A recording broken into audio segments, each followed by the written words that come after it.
أما بعد فأعوذ بالله من الشيطان الرجيم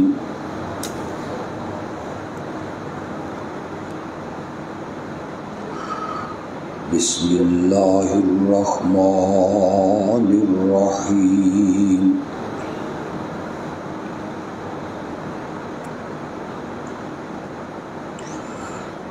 يا أيها الذين آمنوا استعينوا بالصبر والصلاة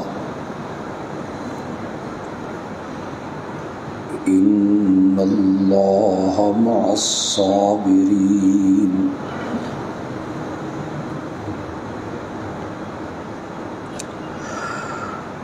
ولا تقولوا لمن يقتل في سبيل الله أموات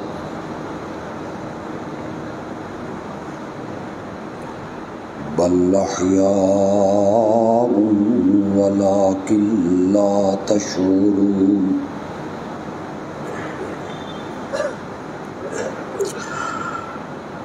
وَلَنَبْلُوَنَّكُمْ بِشَيْءٍ مِّنَ الْخَوْفِ وَالْجُوعِ وَنَقْصٍ مِّنَ الْأَمْوَالِ وَالْأَنفُسِ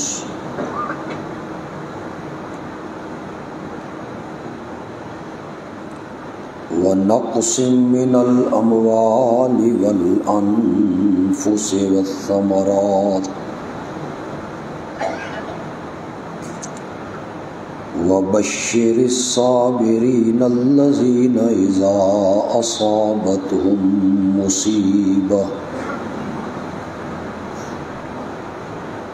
قَالُوا إِنَّا لِلَّهِ وَإِنَّا إِلَيْهِ راجعون أولئك عليهم صلوات من ربهم ورحمة وأولئك هم المهتدون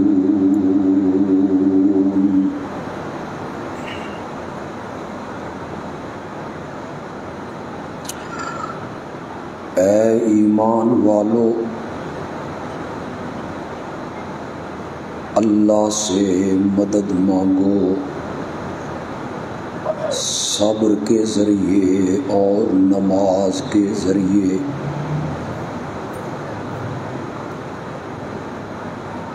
یقیناً اللہ صبر کرنے والوں کے ساتھ ہے۔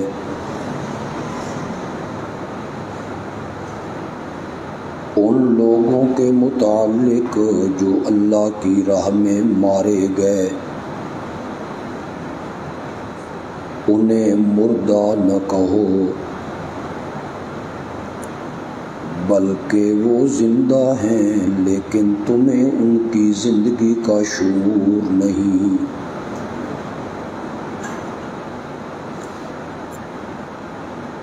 اور ہم تمہیں آزمائیں گے، کچھ خوف کے ذریعے اور بھوک کے ذریعے، مالوں کی کمی دے کر، جانوں کی کمی دے کر اور پھلوں کی کمی دے کر۔ میرے پیغمبر صبر کرنے والوں کو خوشخبری سنا دے۔ صبر کرنے والے وہ لوگ ہیں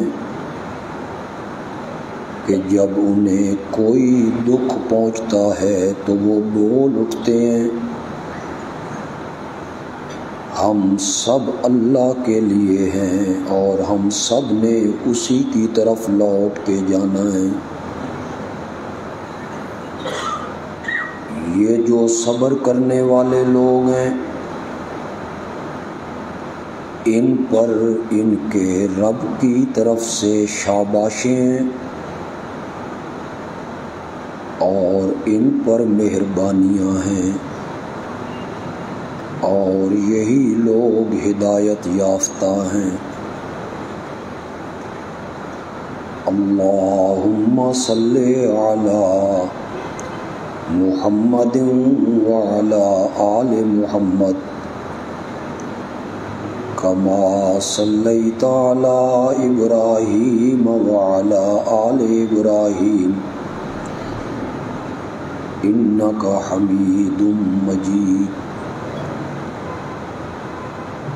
اللہم بارک علی محمد وعلی آل محمد کما بارکت علی ابراہیم وعلی آل ابراہیم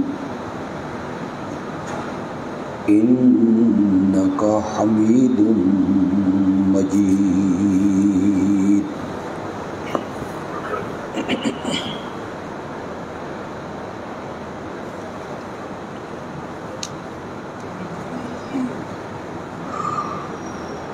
پچھلے بہت سے خطبات میں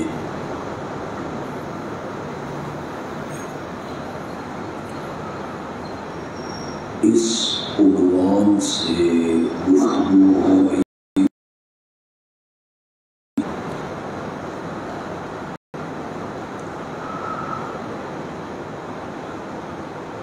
کہ شہادت کا مرتبہ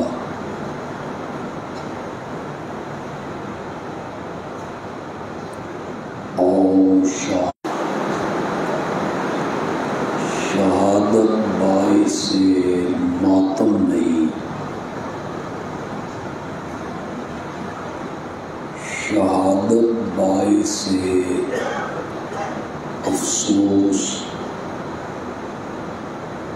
رنج نہیں،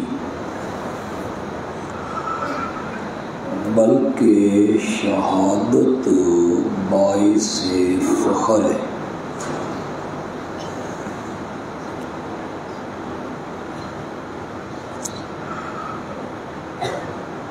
انسانی مراتب میں انبیاء اور صدیقین کے بعد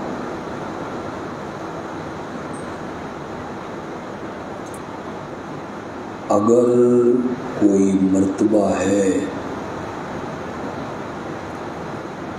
تو وہ شہادت کا مرتبہ ہے۔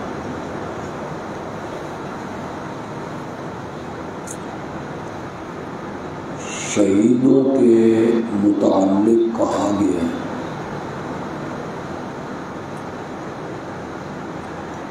کہ انہیں عام مردوں کی طرح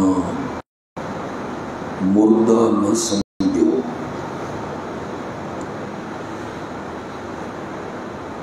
بلکہ ان کو ایک ایسی حیات حاصل ہے جس حیات ہمیشہ تاریخ میں زندہ رہتا ہے۔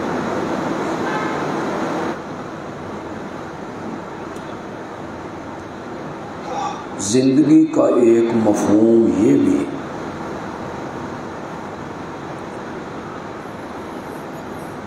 ان کی قربانی، ان کا جان اللہ کی راہ میں دینا، یہ پچھلے لوگ شہید اللہ کی راہ کئی جگہوں پہ جہاد کا ذکر کیا۔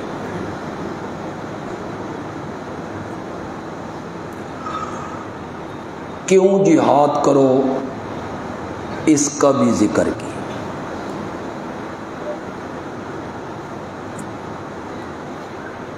جہاد کرنے کی علت کیا ہے، اس کو بھی قرآن نے ایک دو جگہوں پہ بیان کیا۔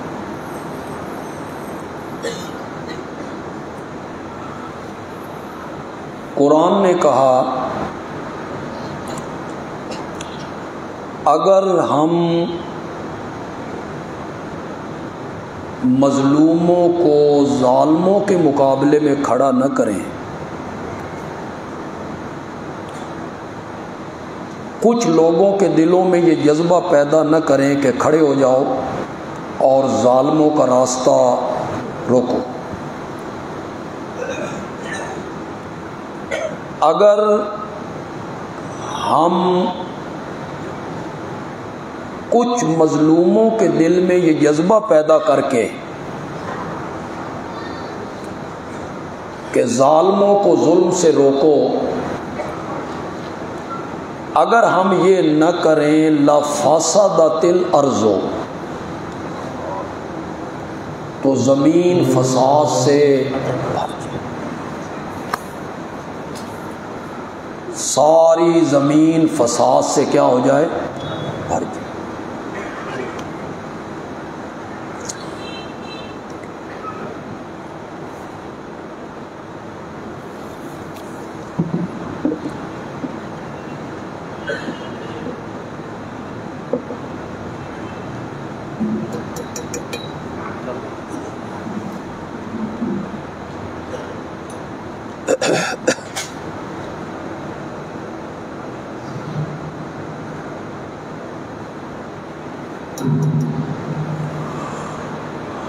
اگر ہم کچھ مظلوموں کو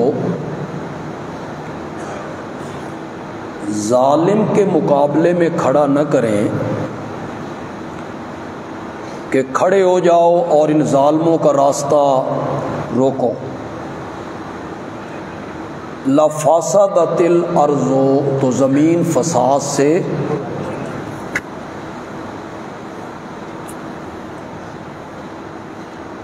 اگر خدا نہ خواستہ اللہ نہ کرے جس طرح روس افغانستان میں داخل ہوا سن 1978 میں، اگر خدا نہ خواستہ ہمارے ملک کی سرحدوں سے ہندوستان کی فوجیں داخل ہو جائیں اور ہم سب سوئے رہیں، ہمارے نوجوان نہ نکلیں، تو پھر جب وہ داخل ہوں گے ہمارے ملک میں تو عزت محفوظ نہیں رہی، معصوم بچے محفوظ نہیں رہیں گے،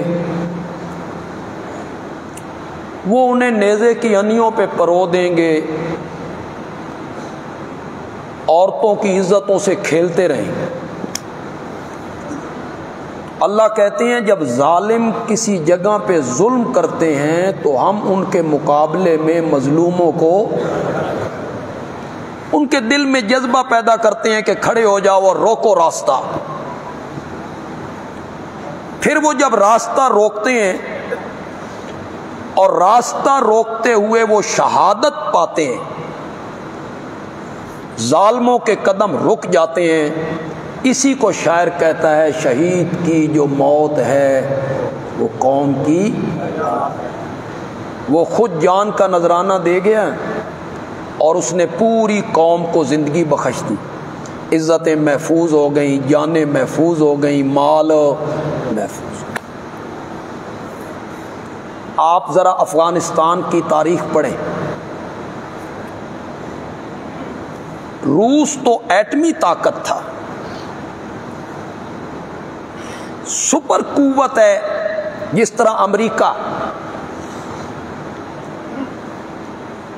اس نے ظالمانہ انداز سے افغانستان میں وہ داخل ہو گیا، اس کی فوجیں داخل ہو گئیں، ٹینک داخل ہو،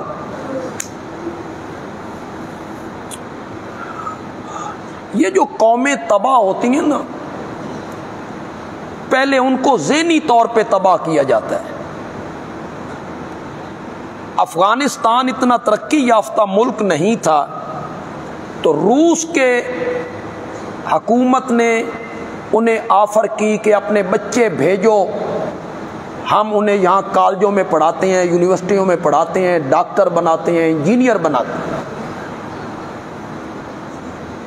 پہلے وہ اس قوم کے بچے لے کے گئے، ان کی ذہن سازی کی، تربیت کی اپنی نہج پر، اس طرح دین سے دور کر دیا نئی نسل کو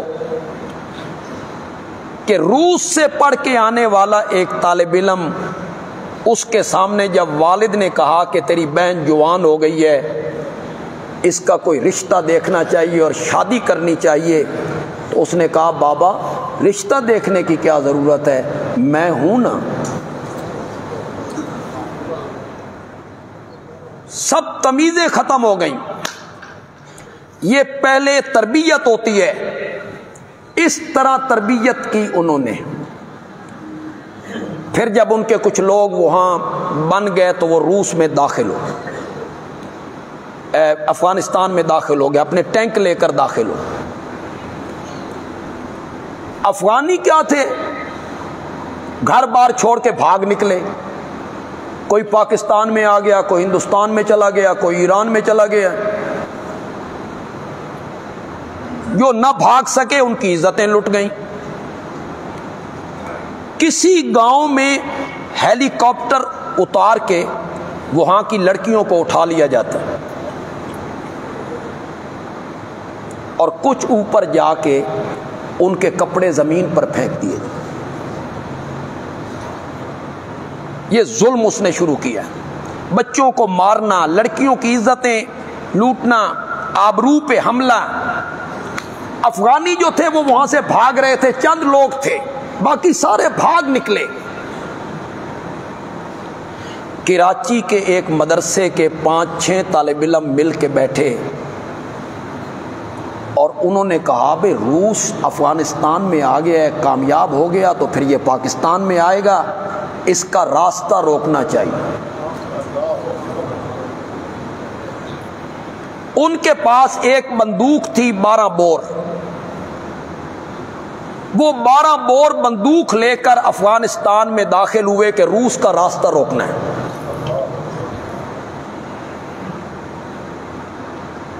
پھر قافلہ بنتا چلا گیا۔ ان میں ایک نصر اللہ لنگڑیال تھا جس نے اکیلے کاپٹروں کا مقابلہ کیا۔ پھر جب بندہ گیا تو قرآن کی وہ آیت ہے کہ اگر ہم چند مظلوموں کو ظالموں کے مقابلے میں کھڑا نہ کریں لفسدت الارض، تو زمین تو فساد سے بھر جائے، پھر تو ظلم عام ہو جائے۔ تو ہم چند لوگوں کے دلوں میں جہاد کا جذبہ پیدا کرتے ہیں، اور جب وہ لڑتے لڑتے لڑتے شہید ہو جاتی ہیں تو صرف یہ نہیں کہ خود ان کو ایک مخصوص حیات حاصل ہے، بلکہ وہ قوم کی زندگی کا سبب بن جاتا ہے۔ تو شہادت باعث ماتم نہیں ہے، شہادت باعث فخر، شہادت باعث غم نہیں ہے، شہادت باعث انبساط ہے، باعث مسرت ہے۔ وہ قومیں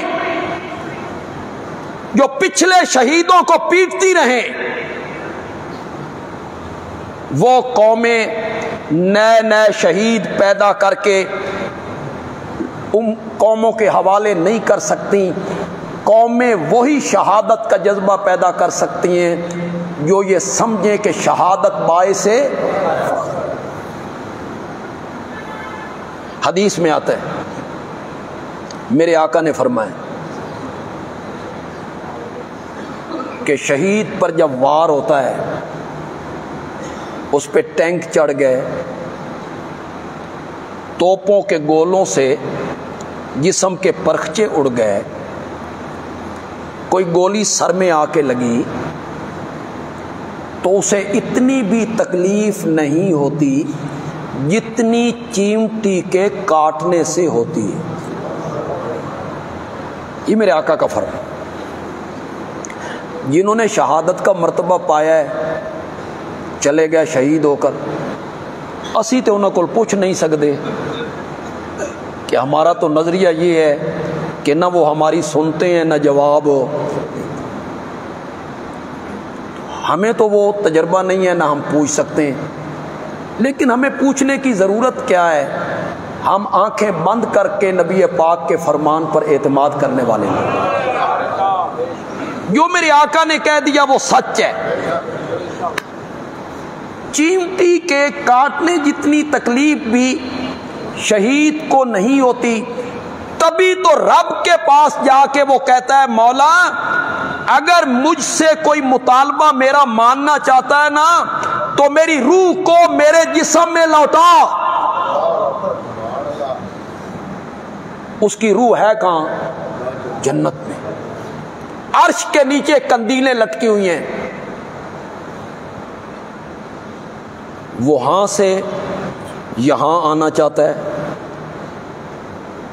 بڑی عجیب بات ہے، اونچی جگہ سے نیچی جگہ پہ کون آئے؟ خوشحالی کی جگہ سے بدحالی کی جگہ پہ کون آئے؟ راحت کی جگہ سے غم کی جگہ پہ کون آئے؟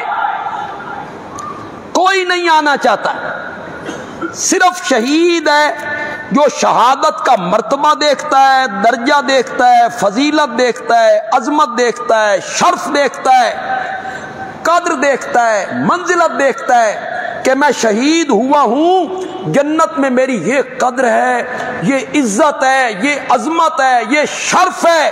یہ دیکھتے ہوئے وہ مطالبہ کرتا ہے مولا میری روح کو ایک مرتبہ پھر میرے جسم میں لوٹا، پھر میں تیرے راستے میں جہاد کروں، پھر میری گردن کٹے، پھر میں تیرے پاس آؤں، اور اس سے بھی اونچا مرتبہ۔ شہید واپس آنے کی تمنا کرتا، چیونٹی کے کاٹنے جتنا درد بھی اسے نہیں ہوتا۔ میں علماء نے بھی خیر لکھا ہے، غالباً علامہ جلال الدین سیوطی رحمۃ اللہ علیہ نے لکھا،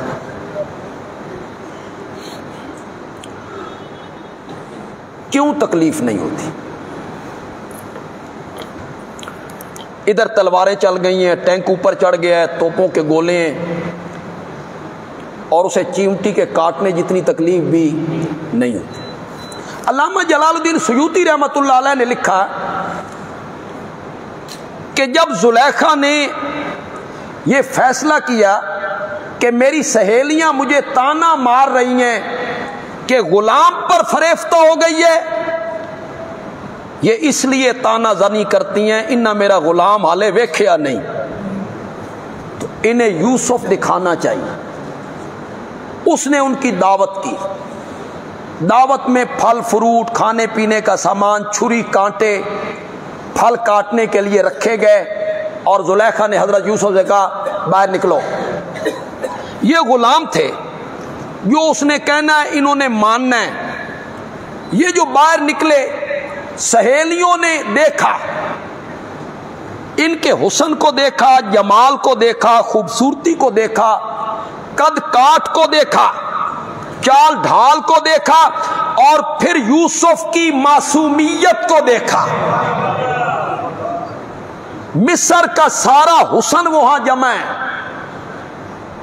اور حضرت یوسف آنکھ اٹھا کے بھی نہیں دیکھ، وہ معصومیت دیکھی، اتنا حسن اور اتنی معصومیت۔ تو وہ جو پھل کاٹ رہی تھی، تو بجائے پھل کاٹنے کے انہوں نے اپنی انگلیاں کاٹ، تو انگلی پہ سوئی بھی چبھے تو بندہ تڑپ جاتا ہے۔ انہیں احساس ہی نہ ہوا اس زخم کے لگنے کا، خراش کے آنے کا، جو پھلوں کی بجائے انگلیوں پہ چل گئی تھی وہ چھریاں، انہیں اس کا احساس بھی نہیں ہوا۔ یوسف کے حسن میں اس طرح مگن ہوئی کہ انہیں انگلیوں کے کٹنے کا احساس نہیں ہوا۔ علامہ جلال الدین سیوطی کہتے ہیں کہ یوسف کے حسن کو دیکھ کر انہوں نے اپنی انگلیاں کاٹیں اور انہیں احساس بھی نہیں ہوا۔ شہید پر جب آخری وار ہوتا ہے تو اللہ اس کے سامنے جنت کے دروازے کھول کے وہ سارا نظارہ سامنے رکھ دیتا، وہ اس کو دیکھنے میں اس طرح محو ہو جاتا ہے کہ اسے اپنے کٹنے کا پتہ بھی نہیں چلتا۔ تو شہادت باعث ماتم نہیں ہے کہ شہداء کو پیٹا جائے یا شہداء کا ماتم کیا جائے، بلکہ شہادت باعث فخر ہے، شہادت باعث انبساط ہے، شہادت باعث مسرت ہے۔ میں نے پچھلے جمعے عرض کیا تھا، کون سا کمال ہے جو اللہ نے میرے نبی کو نہیں دیا؟ کون سا وصف ہے، کون سی خوبی ہے جو اللہ نے میرے نبی کو عطا نہیں کی؟ اس کے باوجود میرے آقا نے بارہا تمنا کی کہ مولا مجھے موت کون سی عطا کر۔ معلوم ہوتا ہے شہادت کا مرتبہ ایسا تو مرتبہ ہے نا کہ امام الانبیاء بھی اس کی کیا کر رہے ہیں؟ تمنا۔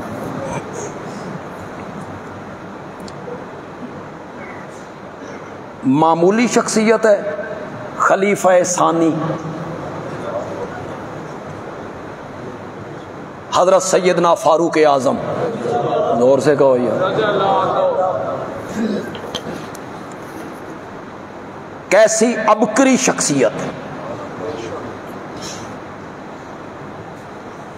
پروفیسر شستری نے کہا تھا جب حیدرآباد کی یونیورسٹی کے کچھ طلباء نے اس سے مطالبہ کیا کہ ہمارے کالج کی لائبریری میں، یونیورسٹی کی لائبریری میں الفاروق نامی ایک کتاب آئی ہے، علامہ شبلی نعمانی کی لکھی ہوئی، تو یہ ہمارے مسلک کے خلاف ہے، ہم حضرت عمر کو نہیں مانتے ہیں، اسے لائبریری سے نکالا جائے۔ اس مخصوص فرقے کے طلباء نے پروفیسر شستری سے یہ مطالبہ کیا، تو اس نے کیا جواب دیا؟ اس نے کہا تھا میں تمہارے مطالبے پر، تم بھی کلمہ پڑھتے ہو، اپنے آپ کو مسلمان کہتے ہو، میں تمہارے مطالبے پر الفاروق نامی کتاب لائبریری سے نکال دیتا ہوں، لیکن مجھے بھی تو سمجھاؤ نا، اگر فاروق کو نکال دیا جائے تو اسلام کے پاس بچتا کیا ہے؟ اسلام کے پاس رہتا کیا ہے؟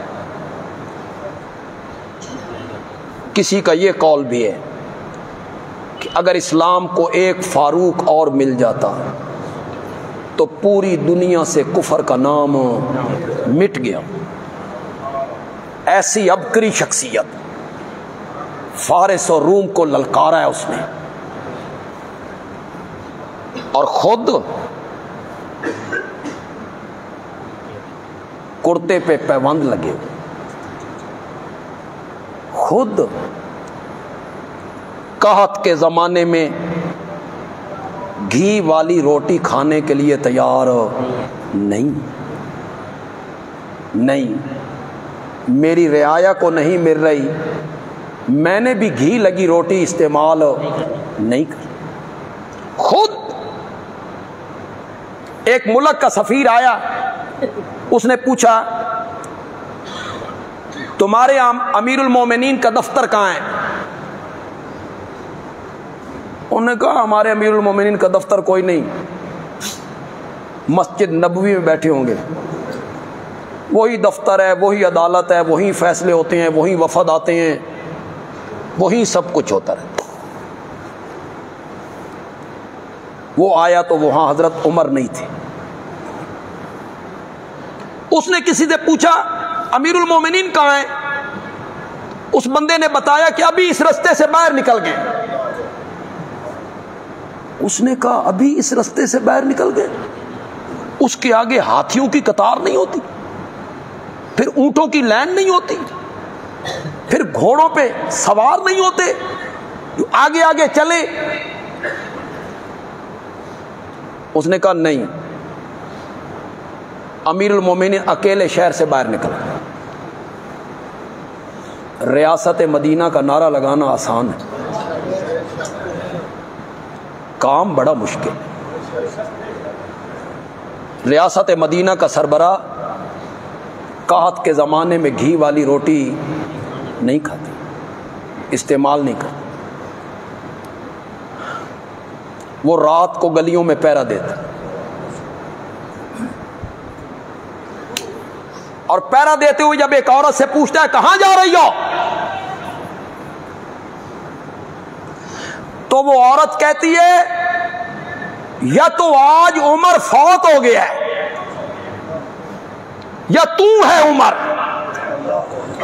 اس لیے کہ خلافت عمر میں کوئی آدمی کسی عورت سے یہ سوال کر کیسے سکتا ہے؟ امن ہے۔ وہ باہر نکلا تو اس نے دیکھا کہ ایک درخت کے سائے میں اینٹ کا سرہانہ بنا کے حضرت عمر میٹھی نیند سو رہے۔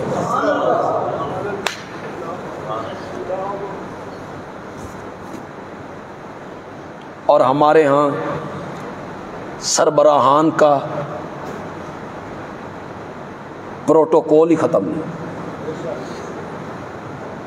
یہ جو پروٹوکول پہ گاڑیاں لگتی ہیں، کچھ علماء کے ساتھ لگتی ہیں، کچھ وکیلوں کے ساتھ لگتی ہیں، کچھ ججوں کے ساتھ لگتی ہیں، سیاستدانوں کے ساتھ لگتی ہیں، یہ پروٹوکول والی گاڑیاں اگر بند کر دی جائیں تو ملک کا بہت سا پٹرول ہو بچ سکتا ہے، وہ کام آ سکتا ہے۔ لیکن یہ میرا خیال ہے مشکل کا۔ عمران خان صاحب کہتے تھے میں آؤں گا تو گورنر ہاؤس کو میں یونیورسٹی بنا دوں گا، وزیر اعظم ہاؤس کو میں یونیورسٹی بنا دوں گا۔ وہ آئے 3 سال رہے، گورنر ہاؤس بھی وہی رہا اور وزیر اعظم ہاؤس بھی وہی، کچھ بھی نہیں بنا۔ یہاں جو ایک افسر رہتی ہیں وہ 50 کنال کے گھر میں رہتے ہیں۔ ایک افسر ہے، وہ اکیلا رہتا ہے، اس کے بال بچے لاہور ہیں، 50 کنال کا گھر ہے، وہاں 50 ملازم ہیں، ان کی تنخواہیں بھی دی جا رہی ہیں، ان کا کھانا بھی دیا جا رہا ہے، یہ سب ہمارے ٹیکسوں سے ہوتا ہے۔ تبدیلی جو ہے آنی تو ضرور چاہیے، میں اس حق میں ہوں، اس معاشرے میں تبدیلی آنی چاہیے، ماحول یہ بدلنا چاہیے، لیکن ہے بڑا مشکل کام۔ اینٹ کا سرہانہ بنا کے میٹھی نیند سوئے ہوئے اور وہ اوپر کھڑے ہو کے کہتے ہیں ہمارے حکمرانوں کو پہروں کے اندر بھی نیند نہیں آتی، تو کھلے میدان میں اینٹ کا سرہانہ رکھ کے سویا ہوا ہے، معلوم ہوتا ہے تو اپنی رعایا کے ساتھ انصاف کرتا ہے۔ حضرت عمر بڑی عبقری شخصیت،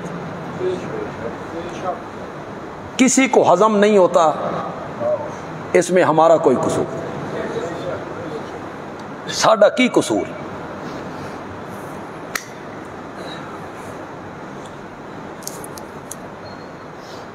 بہت عبقری شخصیت۔ عمر جس گلی سے تو گزر جاتا ہے شیطان تجھے دیکھ کے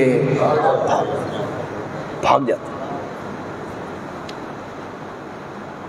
یہ فرش پہ بولتا ہے،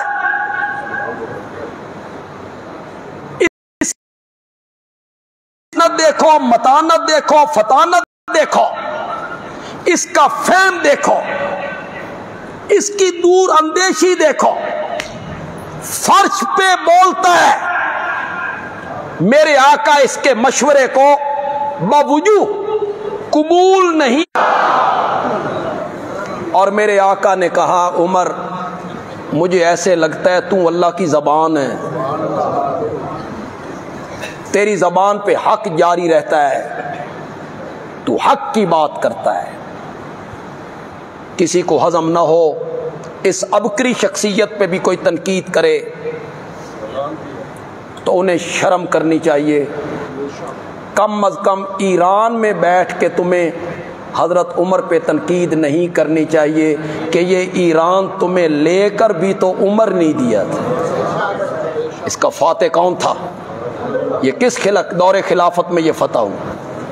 حضرت عمر رضی اللہ تعالیٰ عنہ، ان میں بڑی خصوصیات ہیں، بڑے اوصاف ہیں، بڑے کمالات ان میں موجود ہیں۔ لو کان بعدی نبی لکان عمر، میرے بعد اگر نبوت کا سلسلہ جاری رہتا، عمر میں یہ خصوصیات تھی کہ یہ نبوت کے منصب پہ کیا ہوتا، فائز۔ ان کا مکان جنت میں میرا نبی خود دیکھ کے آیا، جو ایک موتی کا بنا ہوا۔ فرمایا عمر میرا دل تو کرتا تھا کہ مکان میں اندر سے بھی جا کے دیکھوں، پر تیری غیرت کا خیال آ گیا۔ حضرت عمر کہتے ہیں یا رسول اللہ میں تواڈے تے غیرت کرنی سی، جس کا مکان جنت میں میرا آقا دیکھ کے آیا ہے، جو میرے نبی کا سسر ہے، ان کی بیٹی حضرت حفصہ میرے نبی کی زوجہ محترمہ ہے، اتنا مقام، اتنی عظمت، اتنا شرف، اتنی فضیلت، اس کے باوجود حضرت عمر دعا مانگتی ہیں اللہم انی اسألک شہادتا فی سبیلک، مولا میں تجھ سے شہادت کی موت مانگتا ہوں، تیرے رستے میں شہید ہو جاؤں۔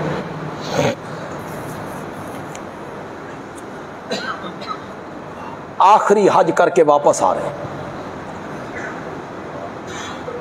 ذوالحج کی آخری تاریخ،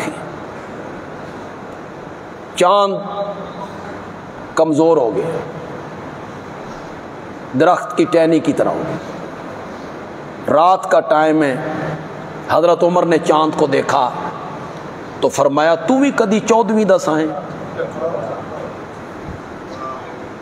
پوری زمین کو روشن کرتا تھا، پھر تدریجاً آہستہ آہستہ کمزور ہوتا چلا گیا۔ کبھی مجھ پہ بھی جوانی تھی، اب بڑھاپا آ گیا ہے، اعصاب کمزور ہو گئے، تو وہاں دعا مانگی اللہم انی اسألک شہادتا فی سبیلک ووفاتا فی بلد رسولک۔ دو دعائیں، موت شہادت کی دے اور موت مدینے میں دے، نبی کے شہر میں دے، مدینے جیسی موت کہیں کی بھی نہیں۔ بڑے خوش نصیب لوگ ہیں جنہیں 2 گز زمین آخری آرام گاہ کے لیے مدینے میں مل، بڑے خوش نصیب لوگوں کو یہ عظمتیں مل۔ اہل حدیث مکتب فکر کے ایک بہت بڑے علامہ، عالم، مفکر علامہ احسان الہی ظہیر شہید رحمت اللہ علیہ، غالباً سن 1987 میں لاہور مغل پورہ میں ایک جلسے کے اندر بم پھٹا، بڑے لوگ وہاں شہید ہوئے، زخمی ہوئے۔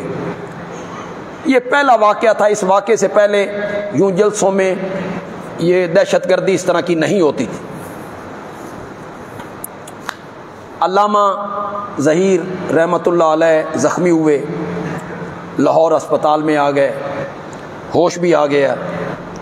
سعودی عرب کے فرما روا نے کہا انہیں ہمارے پاس بھیجو، ہم علاج کروائیں۔ انہیں ریاض لے جایا گیا، ریاض اسپتال میں داخل، خدا کا کرنا ایسا ہوا ان کا انتقال ہو گیا، ان کی میت کو مدینے پہنچایا، مسجد نبوی میں جنازہ ہوا، جنت البقیع میں دفن ہو۔ بم کہاں پھٹا، زخمی کہاں ہوئے، اٹھا کے کس ہسپتال میں لے جایا گیا، اور رب نے دفن کے لیے کہاں پہنچا دی۔ خوش نصیب لوگ ہوتے ہیں جنہیں وہاں 2 گز زمین دفن کے لیے۔ قیامت کے دن سب سے پہلے میرے آقا قبر سے باہر نکلے، قیامت قائم ہوگی، سب سے پہلے آپ، پھر حضرت ابوبکر، حضرت عمر، حضرت عیسیٰ بھی ساتھ ہیں۔ ہم پتہ نہیں کہاں ہوں گے، قبر ملتی بھی ہے یا نہیں ملتی، اور وہ جو جنت البقیع میں ہیں انہیں جب قبروں سے اٹھایا جائے گا تو سامنے نبی پاک کھڑے، اس سے بہتر موت کہیں کی نہیں، کہیں کی نہیں۔ حضرت عمر تمنا کر رہے ہیں، مولا موت شہادت کی دے اور موت اپنے نبی کے شہر میں دے۔ بڑے دن ہوئے یار میں نے توحید کو ٹچ نہیں کی، تھوڑے جے خوش ہو کے سبحان اللہ کھو یار، آپ سارے موحد ہیں یار، وہ جو ایک گلشن توحید کا آپ کے دلوں میں سینوں میں لگا ہوا ہے، اسے وقتاً فوقتاً پانی کی ضرورت رہتی، پانی نہ ملے تو پھر وہ مرجھا جاتا ہے، سوکھنے لگتا ہے، تو میں اکثر اوقات اسے سیراب کرتا ہوں، اور اس کا پانی کیا ہے؟ اللہ کا قرآن، میرے نبی کا فرمان، صحابہ کی زندگی کے حالات واقعات۔ توجہ ہے آپ کی؟ حضرت عمر نے رب سے دو چیزیں مانگی، مولا موت شہادت کی دے دے، ایک موت اپنے نبی کے شہر میں دے دے، دو اللہ نے فرمایا فاروق اعظم گھٹ منگے آئی، تو نے اپنے ظرف کے مطابق مانگا، دامن کے مطابق مانگا، میں نے اپنی رحمت کے مطابق دینا ہے۔ لوگ مجھ سے مانگتے کم ہیں، میں مانگے سے زیادہ دینے کا عادی ہوں، میں مانگے سے زیادہ دینے کا عادی ہوں۔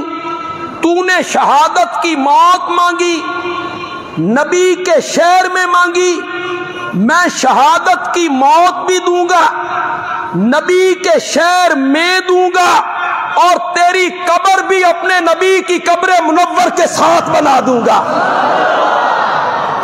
یہ تیسری چیز تو حضرت عمر نے مانگی نہیں تھی،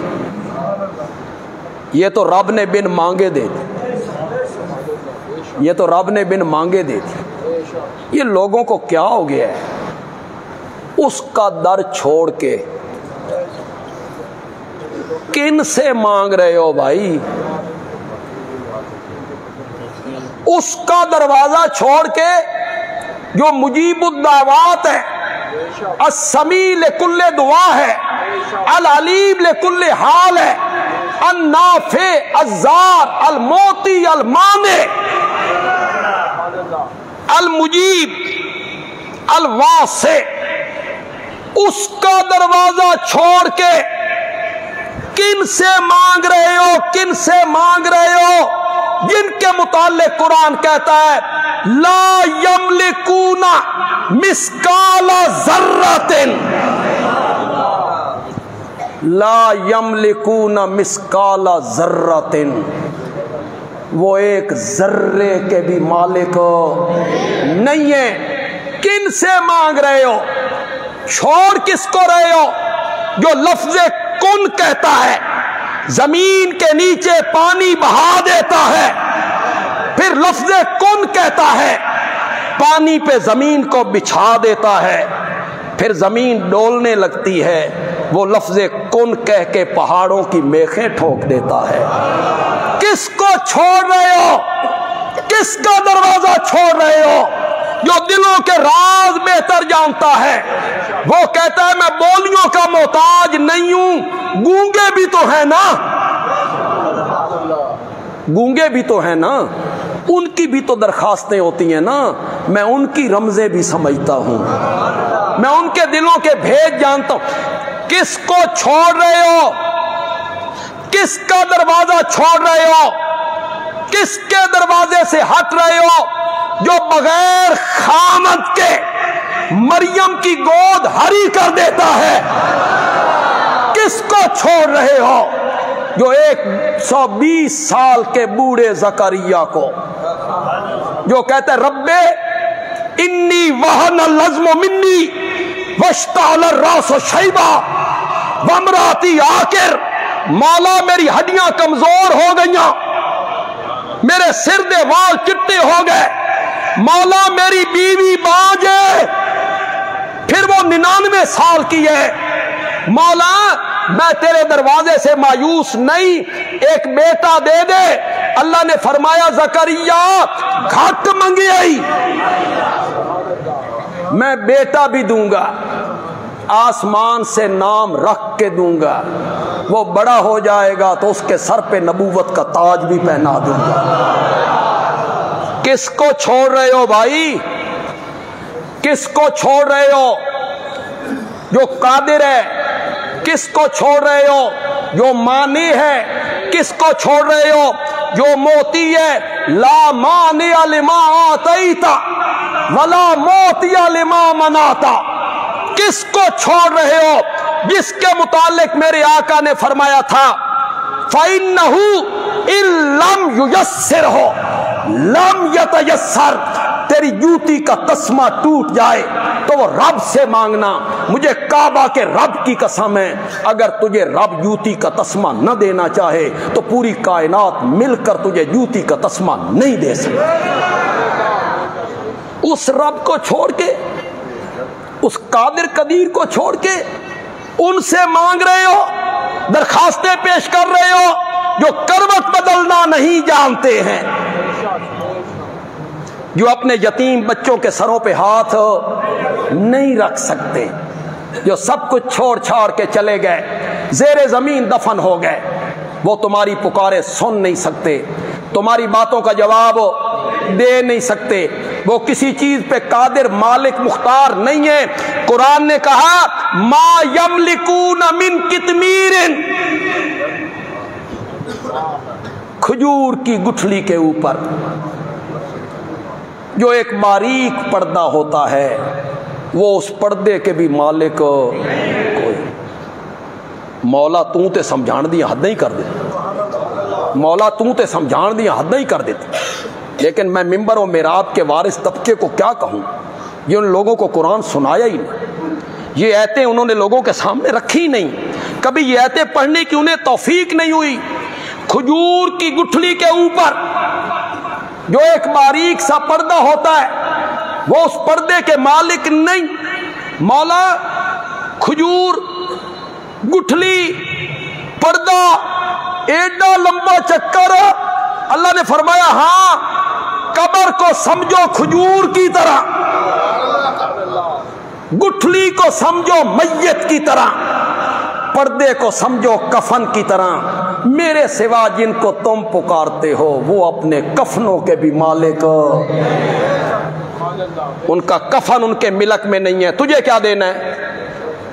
مانگو اس سے جو دینے والا ہے، جس سے مانگا جائے تو کبھی رسوائی نہیں ہوتی۔ حضرت عمر شہادت کی تمنا کر، شہادت کوئی ایسا مرتبہ تو ہے نا، کوئی ایسا درجہ تو ہے نا کہ کتنے مرتبے حاصل ہیں حضرت عمر رضی اللہ تعالیٰ عنہ کو، اس کے باوجود وہ تمنا کر رہے ہیں کہ مولا مجھے شہادت کا مرتبہ بھی عطا کر۔ پھر اللہ نے شہادت کا مرتبہ بھی دیا، نبی کے شہر میں دیا، پھر ان کی قبر منور میرے نبی کی پڑوس میں بن گئی۔ خدا گواہ ہے حضرت ابوبکر اور حضرت عمر رضی اللہ عنہما، ان کے لیے کوئی فضیلت نہ ہونا حدیث میں، انکار کرو کرتے چلے جاؤ، کوئی آیت نہیں ہے قرآن میں، ان دونوں کے لیے کوئی آیت نہیں ہے، ٹھیک ہے، ان کے لیے کوئی فرمان مصطفیٰ نہیں ہے، ٹھیک ہے، بندیالوی کہتا ہے ان کی عظمت کے لیے یہی کافی ہے کہ وہ آج بھی محمد عربی کے سینے کے ساتھ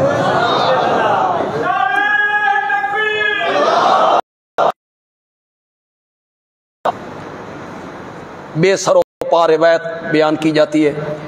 میں اشارہ کروں بس میں آخری بات کہوں گا، اشارہ کروں، اللہ کرے آپ سمجھیں، اشارے سمجھ جائیں تو پھر بڑا لطف بڑا آتا ہے، بات بالکل کھول کے بیان کر دی جائے پھر سمجھ آئے تو 40 میل ادھر، 40 میل ادھر، 40 میل ادھر جو میت بھی دفن ہو جائے اس ایریے میں، 40 گز 40 میل ایریے میں جو میت بھی دفن ہو جائے، حضرت حسین رضی اللہ تعالی عنہ کی وجہ سے، ان کی برکت سے اس دفن ہونے والے کی مغفرت ہو جاتی ہے۔ بندیالوی کہتا ہے نواسے دی اے شان، پتہ نہیں سمجھو کہ نہیں سمجھو، نواسے دی اے شان